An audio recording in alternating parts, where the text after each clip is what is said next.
IoT Unplugged, where we talk to industry leaders, innovators, and major players in the Internet of Things, bringing you the best and latest insights. Tune in to learn more.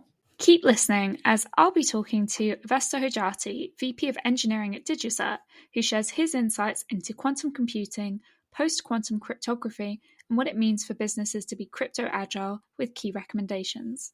Thanks for joining me, Avesta, here on IoT Unplugged. Could you start by providing a brief introduction to yourself? Yeah, thanks for having me, Caitlin. My name is Avesta. I'm a VP of Engineering here at DigiCert.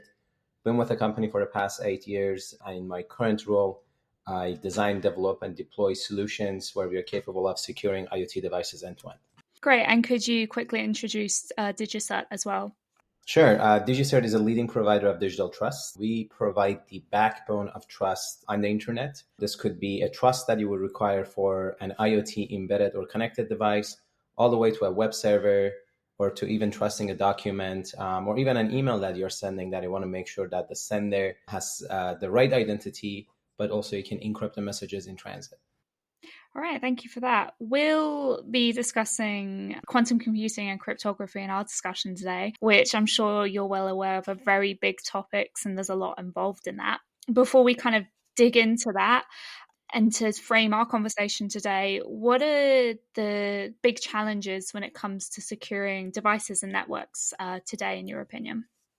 Yeah, there are multiple different challenges. I think the first one that we are seeing is that we refer to this as brownfield devices. These are devices that already have been deployed into the wild. We can think about them as medical devices in hospitals, sometimes military equipment. You can think about them as IoT devices that are inside households.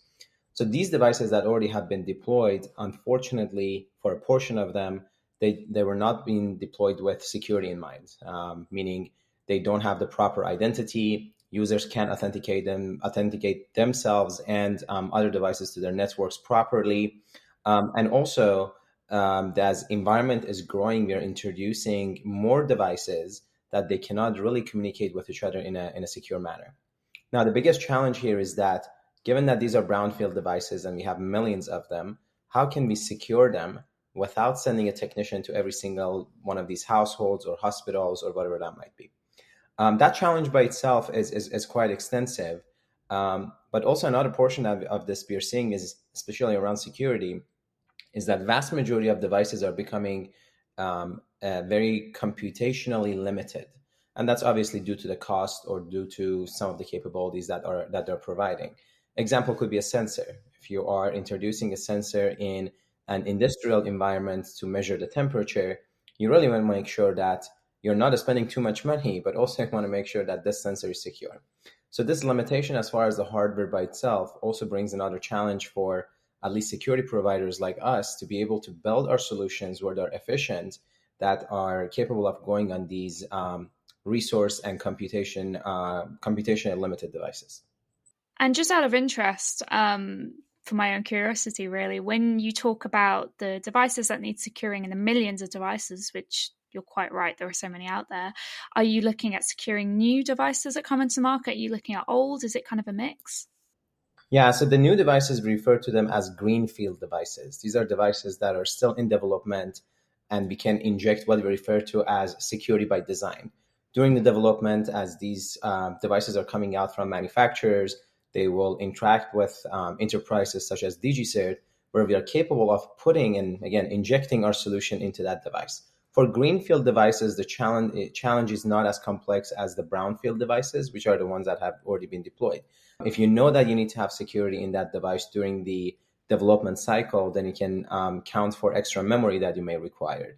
You could count for the specific type of operating system that is bestly fitted to provide the level of security that you need. So the greenfield is a much easier problem to solve in comparison to the brownfield ones. They're kind of in an entirely different position. Indeed, absolutely. Mm-hmm. So let's talk about quantum computing. I know it's not something that we can fit in 30 minutes, and probably I'm sure you're having ongoing conversations about it.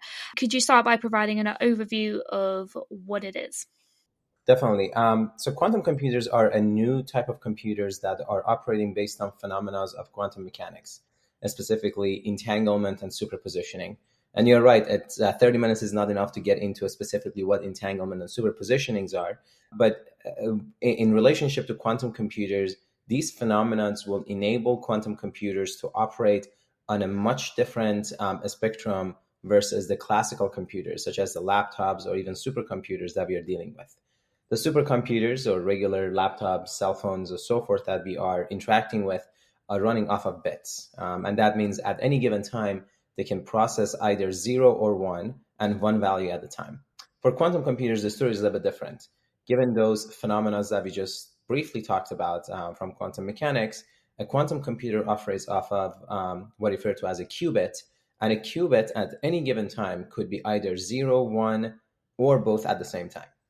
Now, this capability by itself is quite important when it comes to solving certain problems. For example, modeling cancer cells, or doing the weather forecasting, data modeling generally. Quantum computers are much better at in a sense that they can provide the results in a much faster period of time. There's another set of problems that is going to be a big issue for us, and that's specifically related to security. And that's where quantum computers are also thriving at, but the result is not a result that will be advantageous to the mankind. Instead, it will impact us negatively. It's a very common scenario, right? Where, well, I say common, it's happened before. A new and emerging technology everyone gets excited about, and the benefits it can bring, but also it has to be acknowledged for the risks that it poses. And I think quantum computing is a very good example of that. You're totally right. I think it's like anything else. I usually describe this as a knife could be used in a surgery to save somebody's life, or it could be used as a weapon to stab somebody else. So very similarly in quantum computers is very similar. They could help us solve certain problems, but on the other hand, they could obviously impact the certain set of problems that we are dealing with negatively. When I was doing my own research into quantum computing, again, a very brief overview of what it is, what it entails, what the risks are, one big question I saw pop up kind of time and time again was, where are we with quantum computing? Is this going to happen next week? Is this going to happen next year? And I guess I was curious to get your thoughts on that. Is this something that's been realized yet? Is it something that can even be commented on? Yeah, good question. So yes, we do have access to quantum computers. Classical computers were often getting much faster every 14 to 18 months. We refer to this as Moore's law. That basically means their number of transistors were doubling in that period of 14 to 18 months, and that by itself will provide a much faster performance. In the case of quantum computers, the story is different. So today we do have access to quantum computers, but they are not as powerful as we are really wanting them to be. Matter of fact, powerful really is not the right terminology here. What we have to refer to when it comes to quantum computers is that they are stable and error-free. Those two terminologies are very important in the case of quantum computers. So we do have quantum computers. The latest number has been released from few enterprises is that they have access to 1,000 plus qubits quantum computer, which by itself is quite a large achievement, but is not enough to solve certain problems. And I think the second portion of your question was that, are quantum computers accessible? Yes, certain quantum computers are accessible. For example, IBM, very similarly to other cloud providers, will enable you to run certain applications on their quantum computers. Granted, this quantum computer is not the one with 1,000 qubits; it's much smaller, but it still is available for the public to execute certain applications on it. And then what is the significance of quantum computing when you're looking at it through the lens of the IoT industry? What do you see the impacts being? Yeah, good question. I think the first impact is a negative impact. It's negative because, as I mentioned, quantum computers are great at solving certain problems that are useful. And on the other hand, there are certain problems that will impact us negatively. Unfortunately, quantum computers are very good at solving the factorization problem. Why do I say unfortunately? It's unfortunate because vast majority of the encryption algorithms that we are utilizing today, these are specifically asymmetric encryption algorithms such as RSA or ECC, are utilizing the factorization problem to make them secure against the classical computers. Matter of fact, the promise when RSA, as one of the asymmetric algorithms, was released was that it will take thousands or millions of years for any classical computer to break this algorithm. Now, with a quantum computer, once we have access again to that stable and error-free quantum computer, that time frame will be much shorter. It could be a few hours, few weeks, or a few months, but it's not thousands or millions of years. Now, coming back to the origination of this question, the impact on IoT devices will be negative because once we have access to a large enough, a stable enough, and error-free enough quantum computer, whatever security encryption that we have been using on these IoT devices for a while will be broken overnight. I think the best way to approach this is by an example. Think about that you have a satellite, that you want to secure the satellite when you're sending it to the outer orbit so the communication is secure. If I put an RSA algorithm on the satellite and then send it to the outer orbit, and 5 years from now we have access to a large enough quantum computer, then the security on that satellite is broken. Now, by itself is a large challenge because, as we know, it's very hard to bring satellites back to the Earth, update them and upgrade them. And in this case, that challenge, it will exist. So we want to make sure that whatever IoT device we are designing and deploying and developing today comes with the proper security measurements against a quantum computer. And as I understand it, all IoT devices are protected using these asymmetric algorithms at the moment. So that's why the concern is pretty significant. That's right. Some are and some aren't. So when it comes to encryption, we have two type of families of encryption algorithms. One we refer to as asymmetric.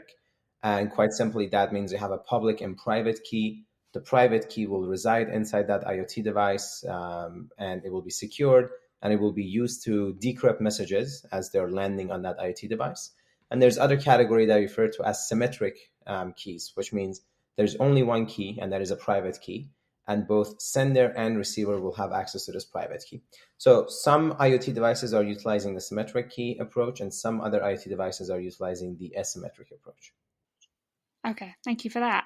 I know that it's very easy when we discuss these things to fall into the trap of panic because, thinking about something breaking algorithms overnight is quite scary. But one approach that's come to the fray is post-quantum cryptography, designing things to be unbreakable by quantum computers, as I understand it. Can you go a little bit more into that? Yeah, definitely. So I think we spent a few minutes talking about what quantum computers are and what type of a threat they're causing against encryption, and it's a great segue to get into a solution. I think panicking is not the right approach to this because we do have solutions. As of August 13th of this year, National Institute of Standard of Technology has announced a set of algorithms that the industry refers to as post-quantum cryptography, or PQC, or quantum safe algorithms. And these algorithms are great because they are designed and developed to be protected both against classical computers as well as quantum computers. For some of your audience, they may ask, what's the difference between these algorithms that are not breakable by a quantum computer? Well, the difference here is that these quantum safe algorithms are having roots in different mathematical problems, such as hash-based signatures, supersingular isogeny, and so forth, where a quantum computer is not great at solving them. So the difference here is that we have a new set of algorithms that are quantum safe that could be used for certain IoT devices and are going to secure us against the threat of quantum computers in decades or centuries to come. And this is kind of, as I understand, a big step towards not just creating algorithms, but also just in general awareness. Like, did you see the announcement of the algorithms triggering a kind of, oh wow, this is big. This is something we need to take into consideration. Yeah, totally. I think the threat of quantum computers, or as I would like to call it, the business case of the threat of quantum computers, is the lowest hanging fruit for any organization to begin asking the following question. And that question is, do I really know what type of cryptographic algorithms I have in my environment? Right? And because this question is important since it's the prerequisite for migrating or transitioning to quantum safe algorithms. If an organization does not have that visibility into their environment, either being an IoT device or their applications, then they're really in a bad position for moving towards a post-quantum crypto encryption. Hence, what we refer to this is a phenomenon known as crypto agility, which is a framework that enables an organization to be cryptographically agile and basically switch from one broken algorithm to another safe algorithm in no time. And we'll talk a little bit about how you can be crypto agile in a little while. But something I wanted to ask you about was DigiCert's own involvement in the algorithms, implementing them. Clearly, this is something you guys have been aware of for quite some time. It's not just a shock. So could you talk about what the experience of that was like? Certainly, yeah. At DigiCert, we have been involved with the National Institute of Standard of Technology, specifically around the PQC process for the past almost 8 years at this point. Back in 2017, we started this collaboration.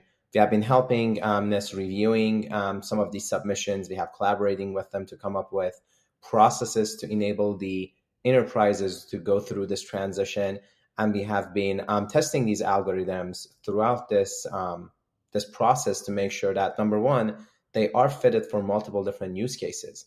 I think as it relates to this conversation, it's important to note that the post-quantum crypto algorithms are having a very large key size, and that by itself is a very big challenge for IoT devices. We talked about how resource-limited IoT devices are, and now imagine that you're bringing a much larger key that you're trying to put in this IoT device. So those challenges has been discussed as part of the DigiCert's involvement with NIST throughout the years. You mentioned the word transition, which I think is a pretty apt way of describing it. And also 8 years of work is a very significant amount of time. So what have you found from the transition with regards to your customers? Yeah, so in the past 8 years, NIST has been going through the process to come up with the list of final algorithms that are approved. And that by itself means that these algorithms are secure, they don't have any backdoors, they do have the proper performance, and so forth. Up until August of this year, we did not have the final specifications or the standards from NIST. Therefore, for some customers, it was really hard to go ahead and deploy these algorithms in their environment, right? They were looking for an algorithm that has the standard and so forth. For a good majority of our customers, they began asking the question that instead of waiting for NIST to come up with the final list of algorithms, can we prepare our environment so once those final specifications are out, we can begin the transition? And quite frankly, that's the best strategy that they took in the past 8 years. They began with identifying the cryptographic assets in their environment. They deployed automation, and they were just waiting for these algorithms to become available for certain use cases and start deploying them. And that has been the case for us, right? Since August 13th, we have had dozens of customers who were basically in a holding pattern to wait for these algorithm specifications to be released. And once they were released, they deployed them in their environment. It's a forward-thinking approach that I think is becoming much more commonplace when you talk about security and cybersecurity. Not, I'm going to wait to see what will happen. I'm going to instead identify how I can make my security better. So I think it's quite good to see that companies are taking this approach. Certainly. So you mentioned crypto agile, which is something we're going to talk about, and kind of briefly outline that. When we look at companies in the IoT space, how do you think they can put this into practice? Yeah, I think crypto agility sounds very kind of easy to deploy, but it's such a large project that vast majority of organizations will say, I don't want to be crypto agile at this point. I would rather just go ahead and start deploying one algorithm at a time. Now, as a cryptographer, as an engineer, as a system admin, taking all of those into account, it is known that with enough time and money, any cryptographic algorithms will be broken. It's proven, and that's the case. So what an organization can do is to begin pushing for the mindset of crypto agility, which all begins with visibility. Do a discovery in your environment. Understand what cryptographic assets are existing in your environment, either being a library, key sizes, whatever that might be. Now, once you have that visibility, the next logical thing is automation, automatically replacing these algorithms or cryptographic libraries. And then finally, we come down to the management portion of this. Now, your question was around how complex it is to be crypto agile. It really depends on how you're approaching this. If you're a very large organization and you're trying to deploy crypto agility end to end, this is not a 30 days project. If you are capable of breaking your organization into different buckets where you have a smaller engineering teams and you can deploy crypto agility framework on those engineering teams and picking up what we refer to as the snowball effect, then that's definitely a better approach. What is important to know at the end of the day is that you do have that visibility end to end, and that visibility is very wide and is very deep. And also, going back to what we said earlier, to not panic about it in the first place is probably a good recommendation too. Oh, absolutely. It's important to know that by being crypto agile, you are one step ahead of compliance already, right? Because compliance plays a very big factor here, especially if you're in certain verticals, such as financial vertical, or when you're dealing with medical devices for patients or patient PIIs, personal identifying information, and so forth. So yes, not panicking is given as part of the crypto agility approach, but also having the proper plan that enables you to roll out crypto agility is as important. Great, thank you. So what would your key takeaways be, Avesta? Number one, get visibility into your environment. Either being an IoT device, you can do that by thinking about crypto agility during the design phase. Or if you have devices that already have been deployed, you can begin by creating an inventory of what devices are out there, what operating systems, real-time operating systems, general purpose operating systems, what firmwares they're running, and whatever cryptographic libraries are existing in those. And the second one is to think about automation. Irrelevant of being a baby monitor or a satellite that goes to the outer orbit or a temperature sensor that goes to the bottom of the ocean, automation will make a difference. And that difference by itself is keeping us ahead of the security changes that we are constantly going through. Well, thank you for taking the time to speak with me, Avesta. I'm sure everything that you've mentioned and we've spoken about has provided our listeners with food for thought. So I really do appreciate it. Likewise. Thanks, Galen.